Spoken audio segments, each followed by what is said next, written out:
नमस्कार मित्रों, मैं आलोक तिवारी आप सभी का हार्दिक स्वागत करता हूं आपके अपने channel legal and logical vision पर, जहां हम कानूनी मामलों और कोर्ट के निर्णयों का निष्पक्ष व गहराई से विश्लेषण करते हैं। हमारा उद्देश्य है कि कानून की बारीकियों को इस तरह समझा जाए कि आम दर्शक भी इसे आसानी से समझ सकें।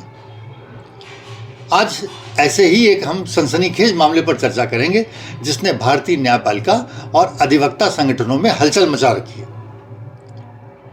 यह है सुप्रीम कोर्ट में एडवोकेट मैथ्यूज नेडुम्पारा की जनहित याचिका, जिसकी सुनवाई 20 मार्च 2025 को जस्टिस अभय अशोका, जस्टिस उज्जवल भुआन और जस्टिस SBN भट्टी की पीठ में की गई।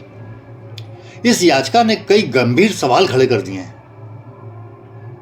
जैसे क्या वरिष्ठ अधिवक्ताओं की नियुक्ति में भाई भतीजावाद का खेल चल रहा है? क्या एडवोकेट्स एक्ट 1961 अधिवक्ता अधिनियम 1961 की धारा 16 और 23 संविधान के मौलिक अधिकारों का उल्लंघन करती है? और इस याचिका का सबसे बड़ा खुलासा तो 278 लोगों की वो सूची है जो कथित तौर पर न्यायिक वंशवाद का सबूत दे रही है। ये वीडियो देश के हर नागरिक के लिए महत्वपूर्ण है, खासकर कानून के छात्रों, UPSC और जुडिशरी की तैयारी करने वाले और वकालत के क्षेत्र में कार्य करने वाले लोगों के लिए तो बहुत महत्वपूर्ण है। अतः वीडियो को अंत तक देखें और आपको मामला गहराई से समझ में आएगा। चलिए चर्चा प्रारंभ करते हैं। सुप्रीम कोर्ट के एडवोकेट मैथ्यूज नेडुम्पारा ने सीनियर एडवोकेट्स वरिष्ठ अधिवक्ताओं की चयन प्रक्रिया को लेकर सुप्रीम कोर्ट में एक जनहित याचिका दायर की, जिसमें उन्होंने भाई भतीजावाद का आरोप लगाया है और साथ ही अधिवक्ताओं की नियुक्ति में जजों की भूमिका पर भी प्रश्न चिन्ह खड़े कर दिए हैं। साथ ही उन्होंने पूर्व में बनाए गए 278 वरिष्ठ अधिवक्ताओं की सूची भी अपनी याचिका के साथ लगाई है, जो वर्तमान या पूर्व जजों एवं बड़े नामी वकीलों के पुत्र पुत्री या रिश्तेदार हैं। चर्चा में आगे बढ़ने से पहले ये समझ लेते हैं कि एक वकील को वरिष्ठ अधिवक्ता का दर्जा कैसे मिलता है। ये मैं अपने दर्शकों को भी बताना चाहता हूं कि वरिष्ठ अधिवक्ता क्या होते हैं और उनको ये दर्जा कैसे मिलता है।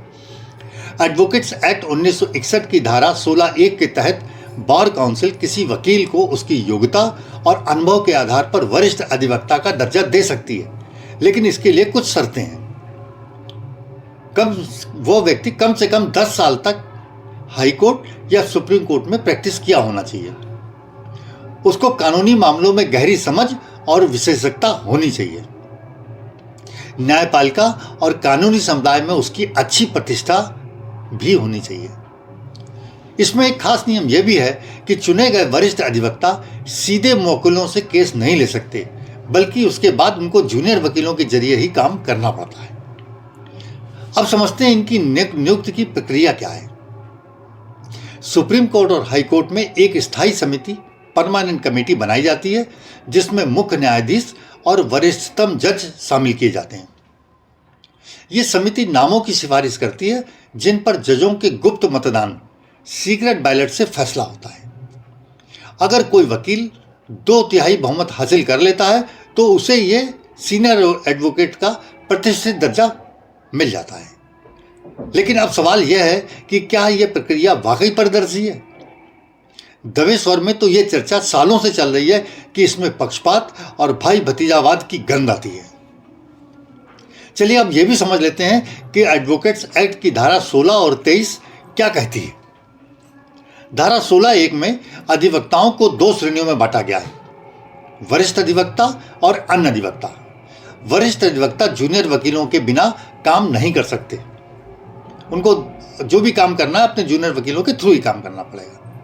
धारा 23(5) वरिष्ठ अधिवक्ताओं को विशेष अधिकार देती है कि वे किसी भी केस में सबसे पहले बहस कर सकते हैं। मतलब ये उनको प्रिविलेज मिलती है, प्राथमिकता मिलती है सीनियर एडवोकेट होने के बाद। एडवोकेट मैथ्यूज नेडुम्पारा ने यही सवाल उठाया है कि क्या ये धाराएं संविधान के अनुच्छेद 14 समानता का अधिकार और अनुच्छेद 19 व्यवसाय की स्वतंत्रता का उल्लंघन नहीं करती। मैथ्यूज ने सुप्रीम कोर्ट में एक प्रोजेनी लिस्ट संतति सूची पेश की है, जिसमें सन 1950 से लेकर के 2024 तक वरिष्ठ अधिवक्ता बनाए गए 278 लोगों के नाम हैं, जो कथित तौर पर जजों और वरिष्ठ वकीलों के रिश्तेदार थे उनका दावा है कि इन लोगों को भाई भतीजावाद के आधार पर ही वरिष्ठ अधिवक्ता का दर्जा मिला था। उन्होंने कोर्ट में एक तीखा सवाल भी उठाया।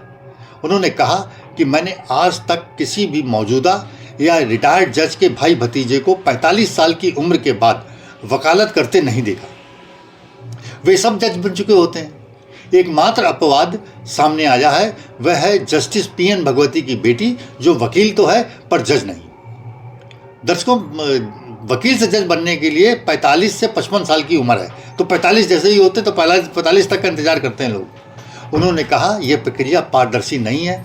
कुछ बड़े लॉ फर्म्स और प्रभावशाली वकील इसे नियंत्रित करते हैं।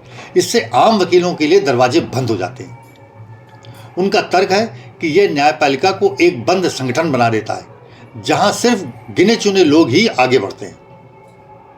अब समझते हैं संविधान का उल्लंघन वाली बात उन्होंने अपनी याचिका में कैसे कही या कही जा रही है। संविधान का अनुच्छेद 14 समानता का अधिकार देता है। उनका कहना है कि सभी वकीलों को बराबर मौका मिलना चाहिए, लेकिन यह सिस्टम एक खास समूह को फायदा पहुंचाता है। संविधान की धारा 23(5) के तहत वरिष्ठ अधिवक्ताओं को मिलने वाला विशेषाधिकार अन्य वकीलों के लिए भेदभाव पैदा करता है कि भाई आपको पहले बहस करने का मौका मिलेगा। तो वहाँ संविधान के अनुच्छेद 19(1)(g) जो व्यवसाय की स्वतंत्रता का अधिकार देता है, वो ये कहता है कि हर नागरिक को अपने पेशे की आज़ादी है, लेकिन वरिष्ठ अधिवक्ता बनने की यह प्रक्रिया जो नए वकील हैं उनके लिए बाधा बन रही है। मैथ्यूज का कहना है कि यह न्यायिक वंशवाद जुडिशियल डायनेस्टी का बहुत बड़ा सबूत है और इसे खत्म करना बहुत जरूरी है। सॉलिसिटर जनरल तुषार मेहता ने इसका बचाव करते हुए कहा कि स्थायी समिति और गुप्त मतदान प्रणाली न्यायपालिका की गरिमा और निष्पक्षता के लिए बहुत जरूरी है। लेकिन मैथ्यूज ने पलटवार करते हुए कहा कि 2017 से पहले भी जज अपने रिश्तेदारों को यह दर्जा देते थे और पुरानी व्यवस्था में लौटने से क्या फायदा, ये वही काम फिर चालू हो जाएगा। सुप्रीम कोर्ट की पीठ ने सभी पक्षों से लिखित दलीलें मांगी हैं और फैसला सुरक्षित भी रख लिया।